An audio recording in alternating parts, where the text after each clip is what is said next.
Hello everyone, welcome to my channel.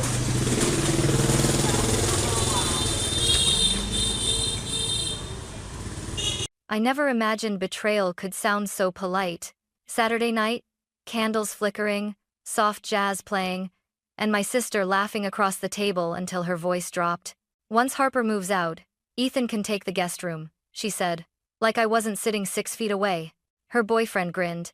Free rent and a bigger place? That's perfect for us. The fork slipped from my hand, hitting the plate with a metallic clang. I looked up, smiled, and poured them more wine. Inside, my pulse was thundering, but my face stayed calm, practiced, pleasant, unreadable.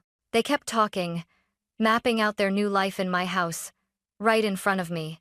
By dessert, I already knew what I'd do. I'd let them pack their things, brag about their new home, and when they woke up, they'd find the house gone, and me vanished.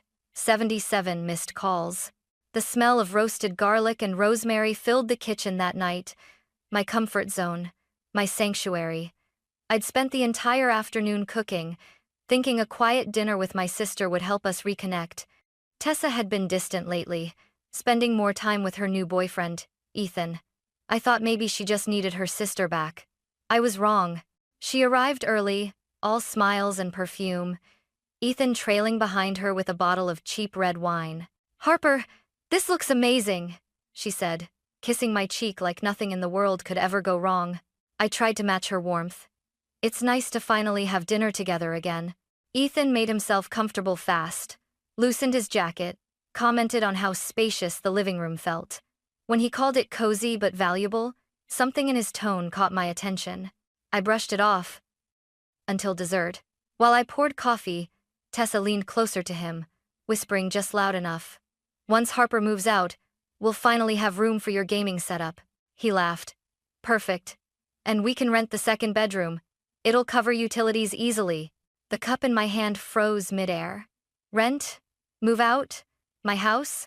I turned slowly, smiling like I hadn't heard a thing. "Everything okay?"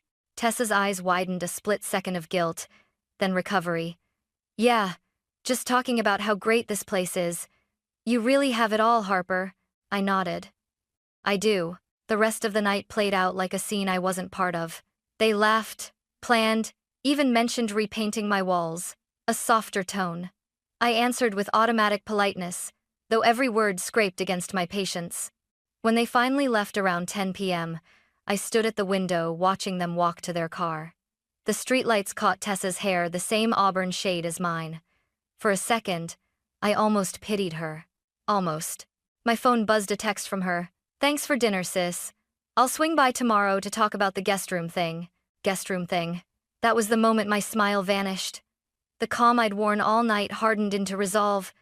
If they wanted my house so badly, they could have it for about 5 minutes. I set my coffee mug down, turned off the lights, and whispered to the empty room, "Game on, Tessa." The next morning, I woke to the sound of my phone buzzing. Tessa. "Hey sis, are you home? I'm stopping by." No. Good morning. No warning, just entitlement, packaged in fake cheer. By the time I came downstairs, she was already in the kitchen, making herself coffee like she owned the place. "Ethan's helping a friend move today," she said casually. "I thought we could chat. You know, about your living situation." I leaned against the counter, arms folded. "My what?" She smiled the way people do when they're about to sell you something. "You've got this huge house all to yourself, Harper. It's a lot to handle. The maintenance, the bills, the yard. Wouldn't it be easier if someone helped out? Maybe even lived here to share the load?" Her tone was sugar, but the meaning was acid. "You mean you and Ethan?" She hesitated, pretending to think. "Well, yeah, temporarily. Until we get on our feet. We could help around the house, split expenses, maybe even—" I cut her off. "Pay rent?" She blinked. "Well, eventually. But think about it, Harper. You've been working nonstop since Mom and Dad passed. You never take breaks. Maybe it's time to simplify. Focus on yourself for once." Her words were carefully rehearsed. Focus on yourself. Simplify, the same manipulative empathy I'd heard from her during every argument that benefited her. I forced a small laugh. You're right. Maybe I should take some time for myself. Her eyes brightened, mistaking my calm for surrender. Exactly. You could travel, or stay somewhere peaceful. We'll take care of everything here. Oh, I'm sure you will, I murmured. She didn't notice the edge in my voice. That afternoon, Ethan called me. Hey Harper, just wanted to say thanks again for dinner. Tessa told me you're thinking about taking a little break. That's awesome, you deserve it. He paused, letting his confidence show. Don't worry about the house. We'll make sure it's safe while you're away. Safe. The word tasted wrong. I hung up politely, then sat at my desk, staring at the photo of Tessa and me from years ago, two girls in matching dresses, grinning with ice cream on our faces. Back then, I would have given her everything. And maybe that was the problem. By evening, I'd already called my lawyer, Mr. Graham. I need to understand my legal rights regarding my property, I said. Hypothetically, if I wanted to sell without telling anyone. He paused, then chuckled softly. Completely within your rights, Miss Lane. The house is in your name only. You can sell it tomorrow if you wish. Good, I said. Then I'd like to discuss how quietly that can be done. Outside, rain began tapping against the window. I took a slow breath and smiled for the first time all day, not the kind my sister would recognize. That night, sleep never came. The rain pressed against my windows like a reminder that nothing stays still forever. I sat at the kitchen table, a half-empty mug of coffee cooling beside a stack of unpaid bills and faded family photos. In one picture, Tessa was 8 gap-toothed, grinning, holding a paper crown I'd made for her birthday. Our parents had just divorced, and I'd promised her we'd always take care of each other. I was 19 then, barely holding myself together, juggling 2 jobs and night classes. Every step of her life after that, her prom dress, her college tuition, even her first apartment had my fingerprints all over it. And now she wanted my house. The hurt wasn't sharp anymore. It had hardened into something colder, something clear. Pity was gone. So was guilt. By dawn, I'd filled 3 pages of my notebook. Not words, phases. Phase 1. Pretend to weaken.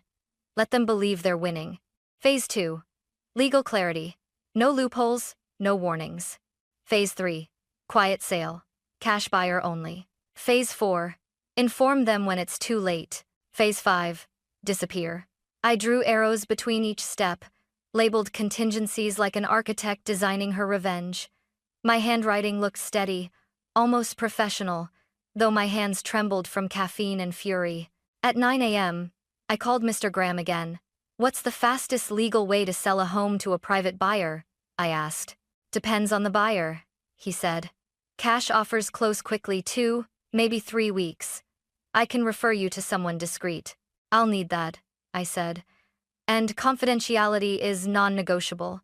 After hanging up, I opened my laptop, created a new folder named Project Freedom. Inside it, I placed scanned copies of every document, the deed, tax records, maintenance receipts. No one would ever accuse me of being unprepared. Then I called a storage company downtown. Yes, I said. A climate-controlled unit. Medium size. Starting today, the manager asked. Moving soon? Something like that, I replied. I spent the next few days boxing memories, not all of them worth keeping, but all of them mine. Each framed photo, each childhood keepsake, each letter from our parents, I wrapped them in silence. When I was done, the house looked emptier. Not lonely ready. Before leaving for the storage unit, I stood in the hallway, tracing my hand over the wall where Tessa's height had once been marked in pencil. 1,999. 2001. 2003. My throat tightened, but only for a moment. You took my kindness for weakness, I whispered. But you forgot who built this home from the ground up. The plan was no longer a fantasy. It was motion. And soon, they'd learn the difference between love and ownership. The next Saturday, I became someone else, the fragile version of me they wanted to see. My hair was unbrushed, the dishes stacked in the sink. I even left a few unopened mail envelopes on the counter for effect. When Tessa and Ethan stopped by to check on me, I made sure the house looked like I was losing control. Wow, Harper, Tessa said, scanning the mess. You've really let things pile up. I gave a tired laugh. Yeah, I've been a little overwhelmed lately. Her eyes flickered, not sympathy, calculation. You need rest. Maybe this house is just too much for one person. Ethan nodded. We could help, just until you get back on your feet. I nodded weakly. Maybe. I've been thinking about taking a break anyway. That was all they needed to hear. Their faces softened, the kind of false comfort predators give when they think their prey's stopped fighting. Really? Tessa asked, voice bright with rehearsed concern. That would be so good for you. You could stay with Aunt June or maybe rent a cozy little apartment downtown. Just focus on yourself. I might, I said, hiding the tremor of satisfaction in my voice. I'll start looking into it next week. Ethan clapped his hands once. Perfect. We'll keep an eye on the place. I can even fix that loose step on the porch. Sure, I murmured. I trust you. The moment they left, I locked the door and laughed softly into the empty living room. They were already redecorating in their minds, rearranging my furniture, renaming my space. Exactly what I wanted. That evening, I emailed Mr. Graham and Maya Reed, the real estate agent he'd recommended.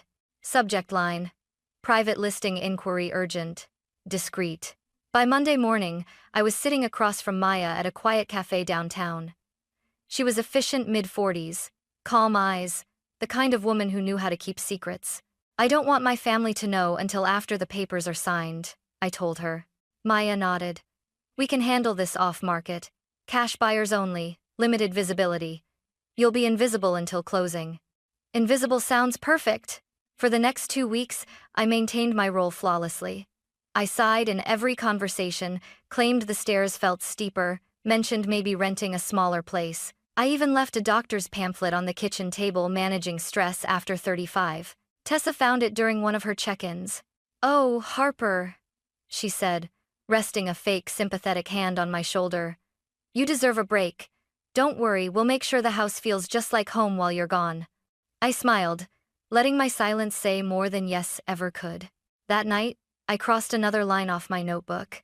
Phase 1 complete, Phase 2 was already in motion. And this time, there'd be no mercy. 2 weeks later, my house no longer felt like mine, and that was the point. Boxes sat half-packed in the hallway. Curtains stayed open so the place looked airy, ready for viewing, as Maya called it. On the outside, I seemed distracted, tired, forgetful. Inside, every move followed a checklist. Maya met me again that Tuesday morning, crisp folder in hand. 3 cash buyers are interested, she said. All private. No online listing, no sign in the yard. Perfect, I replied. The quieter, the better. She smiled. You'd be surprised how many people prefer clean exits.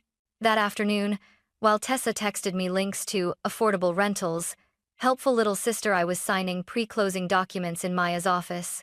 The offer came fast. A young couple relocating from Portland, $720,000 cash. 2-week close. Do it, I said without hesitation. Maya's pen glided across the page. Once the funds clear, they'll own the property outright. You can choose when to notify your relatives or not at all. Oh, I'll notify them, I said. Just not in time. When I drove home, the street looked ordinary. Kids on bikes, a dog barking. Nothing to hint that the world beneath my roof was seconds from collapse. I parked, sat in silence, then took a long breath that felt like the first one I'd had in months. That night, Tessa and Ethan showed up unannounced again. Harper, we brought pizza, Tessa said, waltzing in before I could answer. Ethan dropped the box on the counter. Thought you could use company. Lonely in this big place, huh? I gave a weary smile. Actually, you're right. It's been exhausting. They exchanged glances. Hooked. Tessa brushed invisible dust off a chair. And Saturday. You've done enough, Harper. Maybe it's time to let someone else take care of things. Ethan leaned against the counter, confident. Once you move out, we'll keep it spotless. Promise. I nodded slowly. You'll keep it spotless. They didn't notice the tone. They never did. We ate dinner together, though I barely tasted a thing. I just watched them how easily greed looked like love when people practiced it long enough. After they left, I opened my drawer, pulled out my notebook, and drew a single, clean line through another step. Phase 2 complete. The next morning, I transferred my valuables to a small storage unit. Jewelry, documents, the photo albums that still mattered. Every box I carried felt lighter than the one before. When I locked the metal door, the sound echoed like finality. By Friday, the sale was official. Maya called just after lunch. "It's done, Harper. The funds have cleared." I stood in the empty living room, sunlight pooling across the hardwood floor. "Thank you, Maya." Then I whispered to the walls that had witnessed everything. They wanted my home. They just got their eviction notice. I gave them exactly what they wanted. The illusion of victory. For the next week, I played the role of a woman surrendering. I sighed often, misplaced my keys, and pretended to forget things mid-sentence. It wasn't difficult. Exhaustion came naturally now, though not from sadness from holding back satisfaction. Tessa dropped by almost every day, bringing food I never ate. "You need to take care of yourself, Harper," she said softly, arranging flowers in my kitchen like she was already nesting. "Ethan and I were talking. If you want to take a little trip, we can watch the house. No rush to come back." Eversection. I gave her the most convincing tired smile I could manage. "Maybe I'll visit Aunt June for a bit." Her eyes gleamed. "That sounds perfect. You'd finally get some rest." Ethan came by that night with a toolbox. "Just tightening a few things," he said, walking up the stairs without asking. "Wouldn't want your handrail coming loose." His boots thudded across the hallway floor, my hallway, and I had to force my hands to stay still. They were already moving in, one small act at a time. By midweek, I noticed Tessa's shampoo bottle in the bathroom and one of Ethan's jackets hanging on the coat rack. They thought they were subtle. They weren't. Friday evening, I set the stage for their official win. When Tessa came over, I left an envelope open on the counter. Inside was a printed confirmation from a local property rental, a short-term stay, nothing permanent, but it looked like I'd found a place to live. She spotted it instantly. "Oh my God, Harper, you found somewhere." I pretended embarrassment. "Yeah, just for a while. I think I need space." Ethan's grin spread slowly. "That's great news. We can help you move if you want." I wanted to laugh. "Help me move out of the house that's already sold?" "Thanks," I said softly. "That means a lot." That night, I poured a glass of wine and walked through every room, the living room where Tessa and I built blanket forts as kids, the guest room she now called theirs, the kitchen that had always been my peace. Every corner held memories of love that used to mean something. But now those memories were just echoes, and soon, they'd belong to someone who valued them again. My phone buzzed. A text from Maya. "Sale officially recorded. Transfer complete. Congratulations, Harper." I smiled. The timing was poetic. Downstairs, I could hear Tessa and Ethan outside, laughing as they carried boxes from their car to my porch, their porch, they thought. Through the window, I watched them. They looked happy, triumphant, unstoppable. It was almost touching, the way people could build castles out of lies right before the tide came in. I turned off the lights, whispered to the empty air. "Enjoy it while it lasts. In 48 hours, they'd discover the truth." Sunday morning arrived like the calm before a storm. The rain had stopped, and sunlight spilled across my kitchen floor, golden, almost forgiving. It was the perfect day to disappear. By 8 a.m., my car was packed. Just 2 suitcases, a box of important papers, and the framed photo of me and Tessa as kids, the only one I hadn't put in storage. I looked around the house one last time. It didn't feel like home anymore. It felt like a set after the final scene. Before leaving, I taped a small note to the fridge. It read only 3 words: "Take good care." Not that they would understand what that meant. At 9 a.m., Tessa called. "Hey, are you still planning to leave today?" "Ethan's got the truck ready." "Yes," I said. "I'm heading out now. You two enjoy the place." "We will," she laughed, voice bubbling with relief. The moment I hung up, I felt the weight lift.